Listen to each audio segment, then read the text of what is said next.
إياك نعبد وإياك نستعين. Minister Higher Education, Director صاحب, Honorable Faculty, معزز خواتین و حضرات, Families of the graduates اور graduates, السلام علیکم. سب سے پہلے تو میں تمام والدین کو, فیملیز کو اور گریجویٹس کو مبارکباد پیش کرتا ہوں کہ آج آپ زندگی کی اس مرحلے کی طرف داخل ہو رہے ہیں, ایک پروفیشنل لائف کی طرف, کہ جس کے لیے آپ کے اوپر آپ کے سسٹم نے اور آپ کے والدین نے انویسٹ کیا, اور آپ ایک ایکسپیکٹیشن ہے آپ سے کہ آپ اپنے والدین کا, اپنے صوبے کا, اپنے ملک کا انشاءاللہ نام روشن کریں گے اور ایک بہتر انسان کی طرح ایک پروفیشنل لائف میں اپنا وہ فرض بھی پورا کریں گے جو آپ کو بحیثیت انسان بتایا گیا ہے اور آپ نے سیکھا ہے. مجھے نہایت خوشی ہوتی ہے جب میں کسی ایسے ادارے میں جاتا ہوں یا ایسی انسٹیٹیوٹ میں جاتا ہوں کہ جو سیلف سسٹینیبل ہو, اور خوشی اس لیے ہوتی ہے کہ ہمارا لیڈر ہے عمران خان, اس کا ایک ویژن ہے کہ اپنے پاؤں پہ کھڑا ہونا ہے, اور وہی ادارے, وہی قومیں اور وہی انسان خود مختار بھی ہوتے ہیں اور آزاد بھی ہوتے ہیں اور عظیم بھی ہوتے ہیں کہ جو اپنے پاؤں پہ کھڑے ہوں. تو مجھے خوشی ہے کہ ایسے ادارے موجود ہیں اور ایسے ادارے اپنا ایسا ایک کردار ادا کر کے ایک رول ماڈل بن رہے ہیں ان باقی اداروں کے لیے کہ جو ابھی تک سیلف سسٹینیبل نہیں ہے.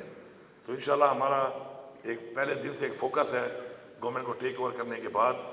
کہ ہم انشاءاللہ اپنے تمام اداروں کو سیلف سسٹینیبل کریں گے اور انشاءاللہ بہتر کریں گے اور پروفیٹیبل کریں گے, تاکہ یہ ریونیو سے ہم اپنے ان اداروں کے اندر ہی انویسٹ کر سکیں اپنے ان لوگوں کے اوپر جو کہ ہمارے لیے ایک انویسٹمنٹ کر کے ایسٹ بن سکتے ہیں. ہمارا ایک انیشیٹو ہم نے لیا ہے اپنے پچھلے بجٹ میں, جس میں ہم اپنے, کیونکہ سرکار کے پاس اتنی نوکریاں نہیں ہیں اور دنیا چونکہ اب ٹرانسفارم ہو رہی ہے ان سیکٹرز کی طرف کہ جن کی اس وقت مارکیٹ میں ڈیمانڈ ہے, اور ایسے ڈپارٹمنٹ ماشاءاللہ کافی ہمارے بن چکے ہیں اور بن رہے ہیں اور مزید ہم انشاءاللہ بنا رہے ہیں. تو ہم نے اس لیے ایک لون دینے کا ایک پروسیس شروع کیا ہے, انٹرسٹ فری لون. تو میں یہاں پہ اعلان کرتا ہوں آپ کے تواسط سے کہ ہمارے جو پروفیشنل ڈگری ہولڈرز ہیں ان کے لیے اس کمنگ بجٹ میں ہم 2 بلین کا 1 ملین سے لے کے 10 ملین تک لون دیں گے, تاکہ آپ لوگ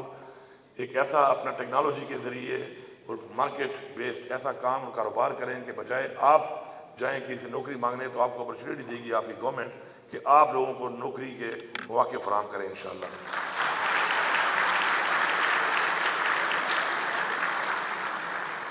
میں تھوڑا آپ سے ایکسپیرینس شیئر کر لیتا ہوں. باقی جو ہماری گورنمنٹ کی اچیومنٹس ہیں وہ تو ابھی ہمارا ایک 1 ایئر بک ہماری آ رہی ہے جس میں ہم نے جو کچھ کیا اور جو ہم کرنے جا رہے ہیں اس پہ بات ہوگی بھی صحیح اور آپ کو پتہ بھی چل جائے گی. اور ساتھ ساتھ جو ہے جو انیشیٹو ہم نے لیے ہیں ڈفرینٹ سیکٹرز کے اندر ڈفرینٹ پروگرامز میں آتے رہتے ہیں. میں آپ کو صرف یہ بتانا چاہتا ہوں کہ زندگی میں آگے بڑھنے کے لیے آپ نے صرف کچھ اصولوں پہ قائم رہنا ہے, اور وہ اصول آپ کو بتائے گئے ہیں آپ کی اسلامی تعلیمات میں بھی, اور آپ نے جو زندگی آپ گزار رہے ہیں اسے جو آپ سیکھ رہے ہیں تو اس سے بھی آپ کو جو میرا ایک تجربہ ہے بتانا چاہتا ہوں کہ بیسیکلی جو انسان کی زندگی ہے پڑھنے کے لیے اور ہسٹری کے لیے تو ہمارے پاس 3 ٹینس ہیں کہ پاسٹ, پریزنٹ اور فیوچر, اس کے اندر ہم بیس کرتے ہیں. لیکن میں نے آج سے بہت پہلے مجھے یہ اندازہ جب ہوا تو میری زندگی بہتر ہوئی. میں شیئر کرنا چاہتا ہوں آپ سے کہ اب اپنا پاس جو ہے آپ خود بنا رہے ہیں, آپ جو کر رہے ہیں اس سے آپ کا پاس بن رہا ہے, اور اپنا پاس جب آپ خود بنا رہے ہیں تو آپ کا پاس بھی بہت بہتر ہونا چاہیے, اچھا ہونا چاہیے, ایسا پاس کہ مجھے پتہ ہے میں خود بنا رہا ہوں اپنا ماضی اور وہ اس کے بعد میرے لیے شرمندگی ہو, میرے لیے باعث فخر نہ ہو, تو اس میں میری بہت بڑی غلطی ہے. اس کو سمجھنا بہت ضروری ہے. وہ جو فیوچر ہے ہمارا, فیوچر تو ساتھ ساتھ چل رہا ہے. ایک لمحے کا ہمارا ایمان ہے کہ پتہ نہیں کہ اگلے لمحے ہمیں سانس آئے گا یا نہیں آئے گا. تو بیسیکلی آپ نے حال میں اپنا ماضی بنانا ہے اور اسی حال میں جو آپ نے فیصلہ کرنا ہے وہی مستقبل کی طرف آپ کو لے کے جا رہا ہوتا ہے. You are taking along your future. تو میں سمجھتا ہوں کہ یہ سمجھنے کے بعد کہ میں اپنا ماضی خود بنا رہا ہوں اپنے حال سے, تو میرا ماضی بہتر ہونا چاہیے. میرا ماضی ایسا ماضی ہونا چاہیے جو اس کو یاد کیا جائے ایک اس نوعیت سے کہ میں نے اپنی زندگی میں اپنی اسلامی تعلیمات کے مطابق کیا کیا، اپنے جو اساتذہ سے میں نے سیکھا اس کے مطابق کیا کیا، اپنا جو میرے آباء و اجداد ہیں، والدین ہیں، ان کی جو روایات ہیں اس سے سیکھ کے کیا کیا، تو میرے خیال میں آپ عظیم لوگوں میں شامل ہوں گے۔ اور دوسرا جو رول ماڈل ہے وہ تو ہمارے سب کے حضور پاک صلی اللہ علیہ وسلم ہیں، اسی وقت قائد اعظم بھی ہیں۔ میرا رول ماڈل پالیٹکس میں عمران خان ہے۔ آپ بھی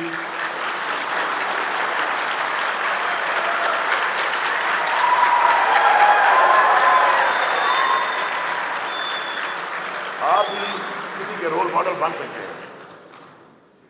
اور اگر رول ماڈل نہیں بن سکتے اتنے بڑے اسکیل پہ کسی کے، تو اپنے ارد گرد جو آپ کے لوگ ہیں ان کے رول ماڈل آپ بن سکتے ہیں کم از کم۔ اور یہ آپ کی جہاں پہ آپ ہوتے ہیں، جس ایٹماسفیئر میں آپ گھوم رہے ہوتے ہیں، آپ اس میں کام کر رہے ہوتے ہیں، اس کے اندر رول ماڈل بننا بڑا آسان ہے۔ اور جب آپ کا یہ مائنڈ سیٹ بن جاتا ہے کہ آپ نے رول ماڈل بننا ہے، تو پھر وہ اسکیل بڑا ہوتا ہوتا ہوتا ہوتا اس لیول تک بھی جا سکتا ہے کہ جس لیول کے اوپر میں نے آپ کو ایگزامپل دی ہیں، اور آپ سب کے اس طرح کے اپنے اپنے فیلڈ میں لازمی رول ماڈل ہوں گے۔ میں نے ریجن کو بڑا اسٹڈی، مجھے ذہن میں ایک بات یاد آ گئی ہے، شیئر کر لیتا ہوں آپ سے۔ میں نے ریجن کو بڑا اسٹڈی کیا ہے بچپن سے، اور ہر ریجن کو میں نے اسٹڈی کیا۔ تو میں ایک ایسی جگہ پہ پہنچ گیا تھا ایک ٹائم میں کہ میں ایک سوال کرتا تھا جب بھی میری کوئی انٹریکشن ہوتی تھی کچھ ایسے لوگوں سے کہ جو ریلیجیس اسکالر ہوتے تھے یا اس چیز کے اوپر بات چیت پہ کوئی کمانڈ رکھتے تھے، کہ یہ تقدیر اور تدبیر جو ہے اس کا یہ کیسے ہے، کہ اگر یہ تقدیر ہے پھر تو یہ جو کچھ ہو رہا ہے اللہ کر رہا ہے، تو پھر تدبیر نہیں ہے، اور اگر تدبیر ہے تو پھر نعوذ باللہ پھر تو مطلب ہے میں خود ہی ڈیسائیڈ کر رہا ہوں، تو دیر از نو پاور، دیر از نو، وہ جو ہمارا ایمان ہے آخرت کے اوپر۔ تو میں نے بڑا ڈسکشن کیا، اس پہ کیا، ریلیجنس کو پڑھا، آخر میں ایک انسان نے مجھے اس میں ایک شعور دیا، اور اس نے مجھے کہا کہ تقدیر اور تدبیر جو ہے یہ دونوں ساتھ ساتھ چلتے ہیں۔ اور اس نے ایک واقعہ سنایا موسیٰ علیہ السلام کا، کہ جب وہ اللہ تعالیٰ کو ملنے جاتے تھے تو وہاں پر راستے میں ایک شخص کھڑا ہوتا تھا، اور وہ بار بار اسے سوال کرتا تھا کہ جی اللہ تعالیٰ سے پوچھ کے بتاؤ کہ میں کب مروں گا۔ تو موسیٰ علیہ السلام کو بھول جاتا تھا جب اللہ تعالیٰ کا ادھر جاتے تھے۔ تو ایک دن کئی سالوں کے بعد ان کو یاد آیا، اور انہوں نے کہا کہ یا اللہ، آپ کو پتہ ہے کہ اس طرح ایک شخص میرے راستے میں ہوتا ہے اور مجھ سے پوچھتا ہے کہ میں کب فوت ہوں گا، تو میں کیا جواب دوں؟ تو اللہ تعالیٰ نے کہا کہ اسے کہہ دو کہ تمہارے لیے جاننا بہتر نہیں ہے تمہارے لیے، پھر بھی ضد کرے تو بتا دینا کہ فلانی ڈیٹ کو جو ہے فوت ہو جائے گا۔ تو آفٹر سو مینی ایئرز جب موسیٰ علیہ السلام جا رہے تھے تو وہ شخص کو نظر آیا، تو ان کے ذہن میں ایک دم وہ ڈیٹ آئی، اور وہ ڈیٹ گزر چکی تھی۔ تو وہ بڑے پریشان ہوئے، تو وہ قریب آ کے انہوں نے کہا کہ موسیٰ تمہاری تو خیر ہے لیکن میرے ایمان میں شک آ رہا ہے کہ تو نے مجھے کہا تھا میں فوت ہو جاؤں گا اور میں تو زندہ ہوں۔ تو جیسے موسیٰ علیہ السلام اللہ تعالیٰ کے سامنے حاضر ہوئے تو انہوں نے پہلا اللہ تعالیٰ سے جو سوال کیا کہ یا اللہ میری تو خیر ہے، اس کے ایمان میں شک آ رہا تھا، آپ نے مجھے کہا تھا اور وہ زندہ تھا۔ تو اللہ تعالیٰ نے بڑا لائٹلی جواب دیا کہ ہاں موسیٰ، اس کی موت لکھی ہوئی تھی، اس نے ایک شادی کر لی اور جس لڑکی سے شادی کی اس کی بیوی نے جلدی نہیں لکھی تھی، تو وہ زندہ ہے۔ تو تقدیر اور تدبیر کا سٹارٹ یہاں سے ہے۔ اب میں پریکٹیکلی اس کے بعد بتاؤں آپ کو کہ پریکٹیکلی یہ چیز میں نے کیسے دیکھی۔ مجھے کسی نے بتایا پریکٹیکل لائف میں کہ جو میکڈونلڈز ہے آپ کا، اس کا جو مالک تھا he was a multi billionaire business man تھا وہ، اور وہ اتنا بینک کرپٹ ہو گیا، اتنا اس کا بزنس نیچے چلا گیا، وہ جو بزنس پہلے کر رہا تھا، کہ اس کی بیٹیاں اور اس کی بیوی اس کو برگر بنا کے دیتی تھی، اور وہ برگر جا کے وہ چوک پہ کھڑا ہو کے جس طرح وہ ڈال کے اس طرح پھٹے پہ وہ بیچتا تھا، اور پھر وہاں سے اس نے زیرو سٹارٹ سے پھر دوبارہ یہ بزنس شروع کیا، اور پھر وہ ہوتے ہوتے آج اس کی جو فرینچائز ہے وہ پوری دنیا میں سب سے زیادہ ہے۔ تو اس سے میں نے یہ سیکھا کہ جو ہمیں کہا جاتا ہے اسلام میں کہ آپ کا ایمان ہونا چاہیے کہ جو بھی ہو رہا ہے جیسے بھی ہو رہا ہے یہ آپ کے لیے بہتر ہے، اور آپ نے کوشش کرتے رہنا ہے اس ایمان کے ساتھ کہ یہ آپ کے لیے بہتری کے لیے ہو رہا ہے، اور آپ نے ڈس اپوائنٹ نہیں ہونا، نا امید نہیں ہونا۔ نا امیدی اس لیے گناہ قرار دیا گیا۔ تو 90s میں ورلڈ کپ جب ہوا فٹ بال کا، تو اس پہ ایک ایڈ دیکھا میں نے۔ جب میں نے وہ ایڈ دیکھا تو اس ایڈ میں وہ اوریجنل سٹوری پہ بیسڈ ایڈ تھا۔ اب آپ یہ دیکھیں کہ جو ہماری تعلیمات ہیں جو ہمیں بتائی گئی ہیں ان کا اتنا بڑا ایک سکیل ہے، ایک اتنا ویژن ہے کہ شاید ہم تو اس پہ عمل نہیں کر پاتے، لیکن وہ کسی اور طریقے سے سمجھنے کے بعد کہ وہ مشعل راہ جو ہے ان لوگوں نے کیسے اڈاپٹ کیا ہوا ہے۔ تو میں نے وہ ایڈ دیکھا جب فٹ بال کے ورلڈ کپ کا ایڈ تھا، اور رابرٹو بیجیو جو اٹلی کا پلیئر تھا اس کا وہ ایڈ تھا، اور وہ ریئلٹی پہ بیس تھا۔ ایک ورلڈ کپ ہوا تھا جس کے اندر بیجیو واز دا بیسٹ پرفارمر، اس نے ہر میچ میں گول کیے اور اٹلی کو فائنل میں لے گیا، اور پینلٹی کک میں فیصلہ ہونا تھا۔ تو اس ایڈ انہوں نے دکھایا، آپ جب لکھیں گے میں آخر بتاتا ہوں ایڈ تھا کس چیز کا۔ اس نے جب فائنل میں اس کی کک میں فیصلہ ہونا تھا کہ جیتنا ہے یا ہارنا ہے اٹلی نے، تو اس میں انہوں نے دکھایا کہ پوری دنیا فوکسڈ ہے، اور اس نے کک لگائی اور کک باہر چلی گئی، مس کر دیا، بیجیو نے وہ کک مس کر دی اینڈ اٹلی لاسٹ۔ تو پھر انہوں نے دکھایا اس میں ایڈ میں کہ after 4 years this is basically they narrated with reality real story, اور اس پہ وہ ٹائپ رائٹر ٹائپ آ گیا کہ آفٹر 4 years، اور پھر دوبارہ ورلڈ کپ، پھر اٹلی فائنل میں، پھر پینلٹی کک اینڈ پھر رابرٹو بیجیو، اور اس کی کک پہ فیصلہ ہونا ہے گول پہ، اور ہی اسکورڈ، اس نے وہ گول کر دیا اور اٹلی ورلڈ کپ جیت گیا۔ تو رابرٹو بیجیو کی آواز میں وہ کہتا ہے کہ all have learned in these 4 years was keep walking, اور کیپ واکنگ کا ایک لوگو آ گیا جو کہ جانی واکر کا ایڈ تھا۔ اب جانی واکر کے ایڈ کو کیپ واکنگ ان کا لوگو ہے، اس کو انہوں نے نریٹ کر کے اس طرح فٹ کیا جو اسلام میں ایک چیز حرام ہے، لیکن جو چیز ہمیں اسلام بتاتا ہے اس کے آئیڈیا کو وہ پک کر کے ایسے پیش کر کے آپ کو موٹیویٹ کر رہے ہیں، اپنی اس نیشن کو موٹیویٹ کر رہے ہیں، اور جو اسلام ہمیں تعلیم دے رہا ہے اس چیز کی، بحیثیت مسلمان ہم اس سے دور جا رہے ہیں۔ یہی ہماری پستی کی وجہ ہے۔ آج پوری دنیا میں اس لیے مسلمان ہی ہر جگہ پر یا جنگ ہوتی ہے تو مسلمانوں پہ ہوتی ہے، کہیں پہ ہیومن رائٹس وائلیشن ہوتی ہے مسلمانوں پر ہوتی ہے۔ اس کی وجہ کیا ہے کہ ہم اپنی تعلیمات سے ہٹ گئے، ہم پستی کی طرف چلے گئے۔ اور ہم نے کیسے اوپر آنا ہے؟ جب ہم نے اپنی تعلیمات کو اس طریقے سے اس پیریڈ میں اپنے اس ایمان کو، اس فیتھ کو، اس فیتھ کی اسٹرینتھ کو ہم نے دنیا کے لیے اسی طرح ایک رول ماڈل بن کے پیش کرنا ہے کہ پھر جس طرح اسلام پوری دنیا میں پھیلا تھا اور پوری دنیا نے دیکھا کہ کس طرح وہ پھیلا۔ اور اسی لیے اگر ہم سوچیں کہ ہمیں جب وجود میں لایا گیا، تخلیق کیا گیا، تو سب سے بڑی چیز جو اللہ تعالیٰ نے ہم سے مانگی ہے وہ مانگی ہے اس کی مخلوق، انسانیت، ہیومینٹی،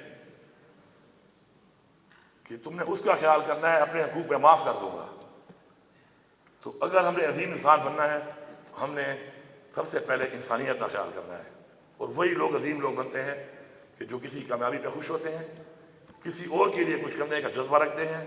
اللہ تعالیٰ ان کو اپنے قریب لا کے ان سے پھر کام کرواتا ہے، ان کے ذریعے کام کرواتا ہے۔ میں ڈگری اب کل بھی میں نے بہت زیادہ دی ہیں، آج آپ تو کم تھے، کل 570+ تھے۔ میں فخر سے بات کرتا ہوں، مجھے بتانا چاہیے سب کو کہ میں through out because of my attitude جو ہے نا اکثر ڈراپ آؤٹ ہوتا رہا۔ میں گورنمنٹ کالج لاہور کا بہت بڑا میرٹ تھا، ظاہری بات ہے میں نالائق تو نہیں تھا کہ میں وہاں گورنمنٹ کالج پہ میں ایڈمیشن مجھے مل گیا، جبکہ گورنمنٹ کالج کا اس وقت کا جو میرٹ تھا، ہمارا جو ٹاپر تھا کے پی کا میٹرک کا، اس کے نمبر تھے 712، اور گورنمنٹ کالج لاہور کا جو میرٹ تھا وہ پری میڈیکل کا 728 تھا۔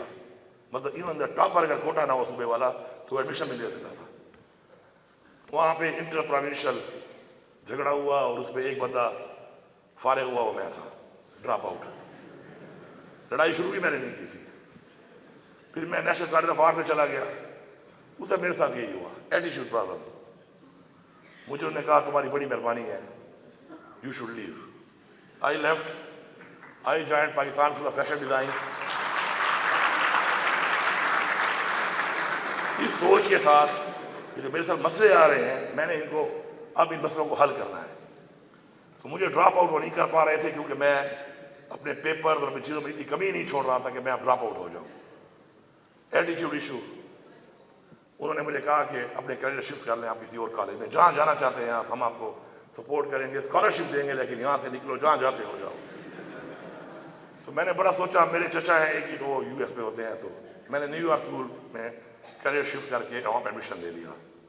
بٹ میں وہاں پہ گیا نہیں. میں نے کہا اپنے ملک پہ ہی رہتے ہیں. فیملی میری پہلے بھی پالیٹکس میں تھی تو میں پالیٹکس میں آ گیا. پالیٹکس میں ایک ایسا بندہ جو ایٹیٹیوڈ ایشو کی وجہ سے ہر جگہ پہ ڈراپ آؤٹ ہو رہا ہے, اور پالیٹکس کو کام ہی ایٹیٹیوڈ کا ہے. اور میں نے پہلے اپنی پارٹی بنائی 2003 میں,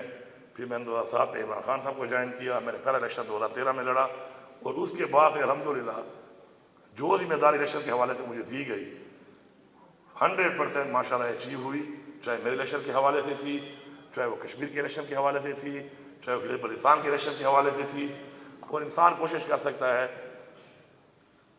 اور کوشش کے ساتھ ساتھ انسان آگے بڑھتا رہتا ہے, تو اللہ تعالیٰ آپ کو وہ نیت دے کے آگے کا راستہ دکھاتا ہے. میں آپ کو یہ نہیں کہہ رہا ہوں پلیز کہ آپ ڈراپ آؤٹ ہونا شروع ہو جائیں, کہ آپ ڈراپ آؤٹ ہوں گے تو شاید آپ کو فائدہ ہوگا. میں صرف بتا رہا ہوں آپ کو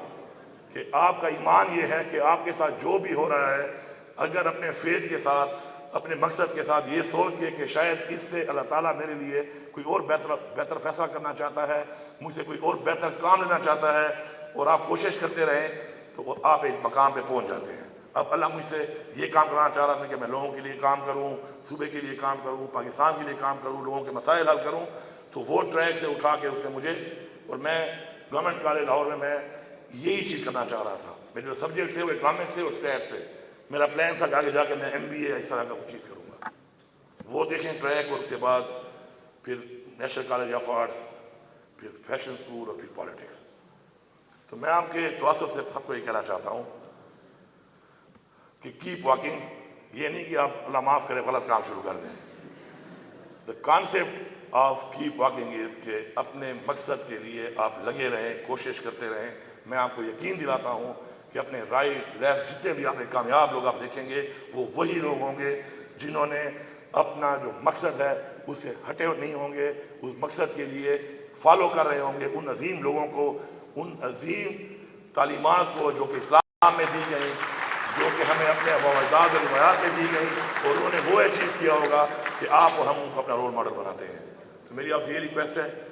یہ گزارش ہے, اور میری یہ دعا ہے کہ آپ رول ماڈل بنیں, اور آپ ایک اپنے والدین کے لیے, یہ والدین آپ کے عظیم لوگ ہیں. جب آپ والدین بنیں گے آپ کو اندازہ ہوگا, یہ آپ کو اندازہ نہیں ہے. ابھی مجھے بھی نہیں تھا, میرا والد بھی فوت ہو گیا, میری والدہ بھی فوت ہو گئی ہے. مجھے بہت عرصے بعد اندازہ ہوا کہ والدین, جب میرے بچہ پیدا ہوا رات کو روتا تھا, پتہ نہیں چلتا تھا رو کیوں رہا ہے, بول نہیں سکتا تھا. تو مجھے اندازہ ہوا کہ ایسے میں بھی ہوں گا, اور میرے والدین کس طرح جاگتے ہوں گے میرے لیے کہ اس کو کیا ہو رہا ہے, کیوں رو رہا ہے یہ, اور پھر اپنی خواہشات کو قربان کرتے ہیں آپ کی خواہشات کے لیے. یہ آپ جب والدین بنیں گے تو آپ کو اندازہ ہوگا. تو تھوڑا سا والدین بنے بغیر اگر آپ یہ اندازہ لگا لیں تو کل آپ کو افسوس نہیں ہوگا کہ میں نے اپنے والدین کے لیے وہ کچھ نہیں کیا, وہ ریسپیکٹ, وہ عزت, ان کے ساتھ وہ محبت, وہ ٹائم نہیں دیا جو مجھے دینا چاہیے تھا. تو کہتے ہیں عقلمند انسان وہ ہے جو کسی کی اور کے ایکسپیرینس سے سیکھتا ہے, اور نہایت ہی بیوقوف انسان وہ ہے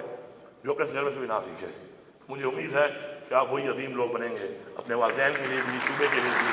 اور پاکستان کے لیے بھی. آپ سب کا بہت شکریہ.